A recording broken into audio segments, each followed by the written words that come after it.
शीतल जी, आपके पास आऊँगा, लेकिन आज मुझे सब शेर ही याद आ रहे हैं, तो आपका स्वागत भी मैं उसी शेर से करूँगा। जवाब देता है मेरे हर एक सवाल का वो, जवाब देता है मेरे हर एक सवाल का वो, मगर सवाल भी उसी की तरफ से होता है। शीतल जी। आपकी इस डिबेट के दौरान मैंने YouTube पे आज तक को खोला। पहली 10 खबरों में 8 अतीक पर हैं, जिसमें से 2 है शाइस्ता की हत्या हो गई। अब इसका उनके पास क्या सबूत है कि शाइस्ता की हत्या हो गई और इन्होंने इस पे 2 कार्यक्रम किए। इस समय अंजना ओम कश्यप, बिहार में एक आदमी 16 साल बाद जमानत पे छूटा है, कोई टेक्निकल ग्राउंड पे उन्होंने छोड़ा, आनंद मोहन नाम का आदमी, उस पर डिबेट कर रही है। उसी पर बीजेपी का आईटी सेल भी डिबेट कर रहा है। ये राष्ट्रीय चैनल है। एक अपराध की घटना पर पिछले 18 दिन से सिर्फ अतीक अतीक अतीक, आपके 10 प्रोग्राम में से 8 अतीक पर, ये आपका समर्पण है। और ये झूठी खबरों पे चला रहे हैं कि शाइस्ता की हत्या हो गई, इस पे 2 कार्यक्रम आपने किए हुए। तो ये तो मतलब इतनी बेशर्मी से ये लोग अपनी बात कह रहे हैं और कर रहे हैं सरेआम। सिर्फ जो आईटी सेल कहता है सब चैनल वही करते हैं, शीर्षक अपने हिसाब से लगा के, एंकर अपने हिसाब से लगा के, काम सिर्फ IT cell, BJP IT cell को, और इनको मिला लीजिए, दोनों को एक साथ आप कदम ताल करते हुए हर शाम पूरे दिन पा सकते हैं। कोई इसमें फर्क ही नहीं, सारा एजेंडा वहीं से डिक्टेटेड है और सब उसके फॉलोअर्स हैं। एक तो ये। दूसरे, उनका जो सवाल था कि आप सबूत लाइए, इस मामले में सबूत वहां का गवर्नर, देश का गृह मंत्रालय और देश का प्रधानमंत्री का कार्यालय, ये 3 ही लोग संबद्ध हैं। 3 में से एक प्रमुख जो है वो कह रहा है, और वो ये कह रहा है कि उसने देश के सबसे बड़े प्रमुख को फोन पे बताया था और उन्होंने ये कहा था। इसमें कौन सा सबूत जनरेट हो सकता है, बताइए जरा, जर्नलिस्ट होने के नाते। और आपने क्या अभी तक इसके पहले कभी कोई कार्यक्रम, बहुत अच्छा आपने उदाहरण गुलाम नबी आजाद का दिया आपस में, गुलाम नबी आजाद के लिए कहा गया, सारे चैनलों ने उस पर बहस की और उन्होंने क्या आरोप लगाया कि राहुल गांधी किसी से विदेश में मिलते थे, कोई व्यापारी, और कोई तथ्य नहीं दिया, सिर्फ कहा राहुल गांधी किसी व्यापारी से मिलते थे। सबने चलाया, सबके टिकर बैनर 3-3 बार हाँ हूं करके जो शोर मोर करके दिखाते हैं, राहुल गांधी किस व्यापारी से मिलते थे। बताइए, एक आदमी नाम भी नहीं दे रहा, गांव भी नहीं दे रहा, ये किसी व्यापारी से मिलते थे और कह रहा अभी बताऊंगा भी नहीं, वो आप चला रहे हैं और घंटों उसको दिखा रहे हैं। यह गवर्नर कह रहा है कि प्रधानमंत्री से, नाम दे रहा है, प्रधानमंत्री से फोन पर बात हुई, मैंने ये कहा, उन्होंने ये कहा।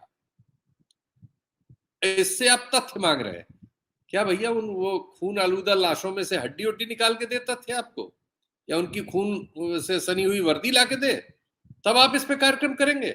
शर्म आती है तुमको कहीं भी, किसी लेवल पे सोते होते हो कि नहीं? कभी जमीर देखते हो? मतलब इंतहा कर दी है इन लोगों ने। और क्या हिम्मत है इनकी कि दादागिरी से उस बेचारे को बेइज्जत कर रही हूँ, समाजवादी पार्टी के प्रवक्ता को, क्योंकि वो अतीक पे बहस कर रही थी, वो उसको अतीक पे बार बार ला रही थी और वो पूछ रहा था कि भाई ये आपका कांस्टेंट अतीक पे क्या चल रहा है? आज भी वही चल रहा है। मैंने बताया तो पहली 10-15 खबरों में 8 अतीक पे है। एक रीजनल खबर, एक रीजन में कोई अपराध हो गया जिसमें वहां की सरकार जिम्मेदार है, उसमें आप सरकार की ओर से प्रचार कर रहे हैं। वो घटना क्या हुई है? वो मुख्यमंत्री दावा कर रहे हैं कि हमने उत्तर प्रदेश में तीर मार दिया और कानून व्यवस्था सब बहुत बढ़िया है। घटनाएं क्या हुई? एक आदमी को, जिसको आपने सुरक्षा दे रखी थी, जो एक मामले में गवाह है, उसको दिन दहाड़े कुछ अपराधियों ने बम गोले के साथ उड़ाया। वीडियो, सीसीटीवी सब मौजूद है, सारी दुनिया ने देखा। ये तो आपके लॉ एंड ऑर्डर की हालत है। फिर क्या हुआ? फिर आपने उसमें जिनको कथित एक्यूज बना के पकड़ा, वो आपकी पुलिस सुरक्षा में 3 लौंडे आए और वो तुर्की की पिस्तौल लेके भून गए सरेआम। वो भी सारे वीडियो उपलब्ध है। ये लॉ एंड ऑर्डर, ऐसा पूरे देश में कहीं ऐसी 2 घटना बता दे कोई? क्या महान लॉ एंड ऑर्डर है! मतलब टोटल कोलैप्स है। दोनों जगह आप लापरवाही आपके सामने आ रही है। ना आप गवाह को बचा सके, ना आप अक्यूज को बचा सके, दोनों जगह आप फेल हैं। उसके बाद आपने क्या किया कि आपने अपनी पुलिस को कुछ लोगों को मारने के लिए छोड़ दिया जो अक्यूज्ड है। उन्होंने 5-6 लोगों को मार दिया, 4-5 लोगों को मार दिया।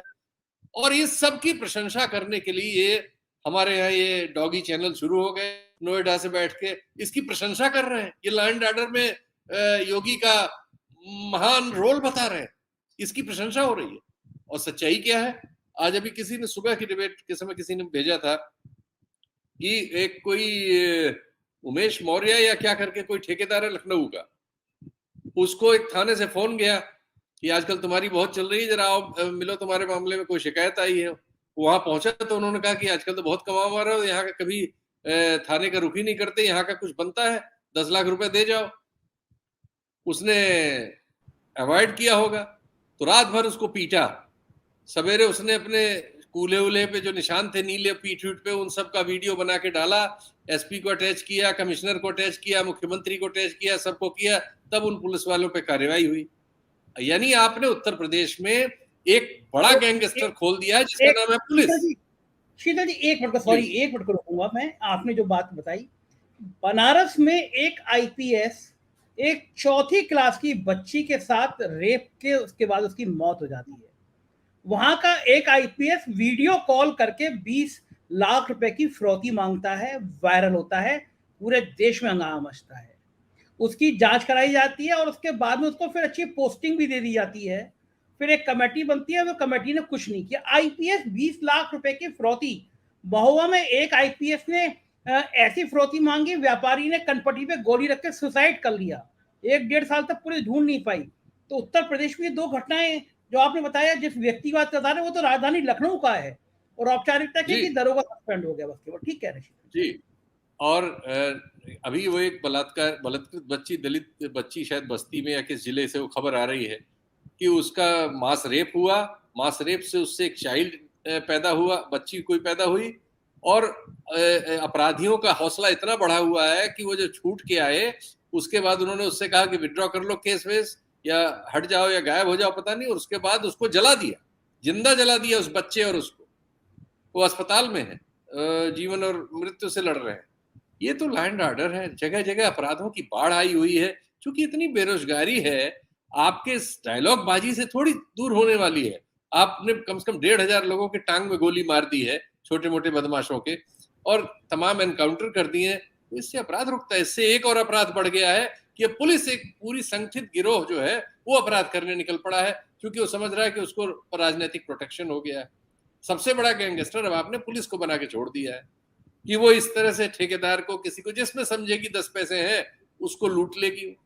और हम देख रहे हैं कि उत्तर प्रदेश में कितने बड़े बड़े कांड हो चुके हैं। लखनऊ में एक युवक को अपनी गर्लफ्रेंड के साथ बैठा था, कैसे मार दिया गया था। आपके गोरखपुर में एक व्यापारी को रात में पैसा लेने के लिए कैसे होटल में मार दिया गया था। ये किसी यूनान से खबर आई है क्या? ये सब ये तो उत्तर प्रदेश की खबरें हैं भाई। तो ये जो सिचुएशन है, एक और मीडिया इतना बेशरम हो गया है कि वो इन चीजों पर सवाल, किसी पर भी सवाल नहीं करता। उधर से विपक्ष पे या तो सवाल करता है, या जो आईटी सेल द्वारा प्रायोजित एजेंडा होता है उस पर सवाल करता है। ये अभी वो आनंद मोहन अब सब चलाएंगे। इनमें से किसी ने बिल्किस बानो का केस चलाया था। बिल्किस बानो पर कोई बहस कितने चैनलों पे बहस चली। बिल्किस बानो के यहाँ तो पूरा परिवार मार दिया गया था और उसके साथ मास रेप हुआ था और लोग जेल में थे, छोड़े गए। वो केस आपने, उसमें कितनी बार उनको पैरोल दिया गया, 14 साल में, जिसको सुप्रीम कोर्ट ने नोटिस लिया है। वो आपकी बहस का विषय नहीं है। आनंद मोहन हो गया आपके, क्योंकि वो विपक्षी सरकार के दौर में हुआ है। मैं नहीं कहता कि आनंद मोहन के लिए ठीक किया गया। मैंने तो खुद अभी 2 घंटे पहले पोस्ट लिखी है फेसबुक पे, और ये नीतीश कुमार की एक निषिद्ध कार्रवाई लिखा है कि ये ऐसा नहीं करते तो अच्छा था, जो उनकी छवि है उसके विरुद्ध है ये सब। लेकिन बता रहा हूं कि इनकी क्या मतलब क्या बताया जाए। ये मीडिया इसके बावजूद शेखी बघारे या किसी को बुला के स्टूडियो में बेइज्जत करे, कमाल ही है। मैं तो बार बार कहता हूं कि यहाँ किसी को जाना नहीं चाहिए। इस तरह के मीडिया को टोटल बायकॉट की जरूरत है। इनको दर्शक भी बायकॉट करे और इनको पार्टिसिपेंट भी बायकॉट करे, और कोई रास्ता नहीं है। क्योंकि तो बुला के बेइज्जत करते हैं आपको, आप वहां बेइज्जत होने जाते हैं। बहुत से जो प्रतीक के तौर पर मुस्लिम प्रतिनिधि बुला लेते हैं, उनको बेइज्जत करते हैं, विपक्षी लोगों को बुला लेते हैं, उनको बेइज्जत करते हैं। रोज वीडियोस हम देखते हैं, सुप्रिया श्रीनेश से हर स्टूडियो में एक लड़ाई होती हुई मिलती है। वो पढ़ी लिखी, वो खुद इतने दिन एंकर रही है ईटी में, पढ़ी लिखी युवती है, वो नहीं जानती मीडिया को। क्या कर रहे हैं आप लोग? लेकिन अब शर्म तो है नहीं किसी किस्म। है।